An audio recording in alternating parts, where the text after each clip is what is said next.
एक राजा को बड़ी चिंता हुई कि हमारे राज्य में कितने आलसी हैं, तलाश कर।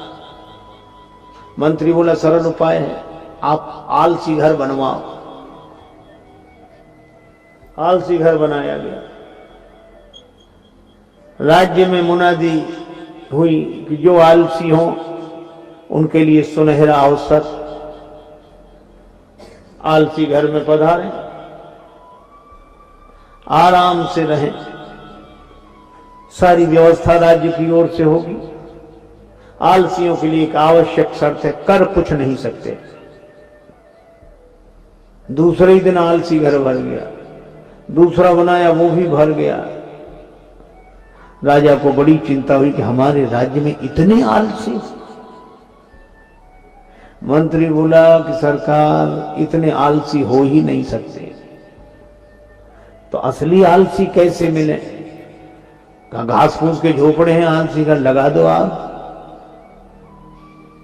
अब आलसी घर में आग लगे, अब आग लगे तो कौन रुके? आग लगी सब भागे। लेकिन आश्चर्य, दो फिर भी पड़े रहे।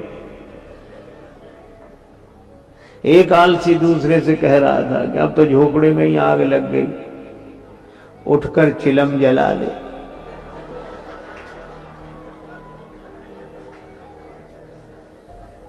दूसरा बोला अब उठकर कौन जाए, आग तो खुद जलते जलते यहीं आई जा रही है। मंत्री ने कहा कि महाराज यही दो हैं, बाकी नहीं है। तो क्या हुआ, किसी का विवाह हुआ, नववधू घर में आई, गांव की घटना। तो बहू के ढंग से कोई घर का कामकाज नहीं करती, पढ़ी लिखी और बहुत अभिमानी स्वभाव की। बेचारी सास सोचे कि घर का काम नहीं होगा तो क्लेश होगा, तो बेटे को दुखी नहीं देखना, तो खुद ही काम करती है सब। एक दिन बेटे को लगा कि ये बैठी रहती है, तो बेटे ने सोचा कि मैं मां के हाथ से झाड़ू लेकर झाड़ू लगाऊंगा, तो इसे शर्म लगेगी। पति ने उसके हाथ से झाड़ू, नहीं तुम मत लगाओ, मैं बोली नहीं, मां बोली मैं लगाऊंगा। और बेटा कहेंगे नहीं माता जी अच्छा नहीं, मैं लगाऊंगा। और दोनों झगड़ने लगे। सोचा कि शायद इसे शर्म लगी, तो वो बैठी बैठी बोली काहे को झगड़ा करते हो, मेरे तो सिर में दर्द होने लगा। क्यों झगड़ते हो, एक दिन तुम लगा लिया करो, एक दिन ये लगा लिया करेंगे। बोलो।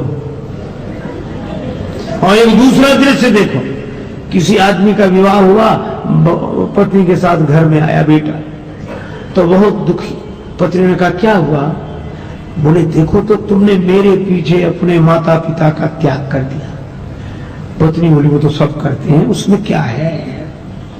बोले नहीं, समानता का युग है, मैं भी समानता का आदर्श उपस्थित करूंगा। कैसे? बोले हे देवी तुमने मेरे पीछे अपने माता पिता का त्याग किया, तो हम तुम्हारे पीछे अपने माता पिता का त्याग करते हैं। हो गई समानता। अरे भाई, एक आदमी बोला माँ बाप दोनों बराबर, उसमें क्या है? अरे हमने कहा ये शब्द ही अंतर बताते हैं। जब हम लोग बोलते हैं मां तो मुंह खुल जाता है मां, और जब बोलते हैं बाप तो बंद हो जाता है। सीधी सी बात है, जिसके आगे बालक का मुंह खुल जाए वह मां है, और जैसे देखते ही बेटे का मुंह बंद हो जाए वो बाप है।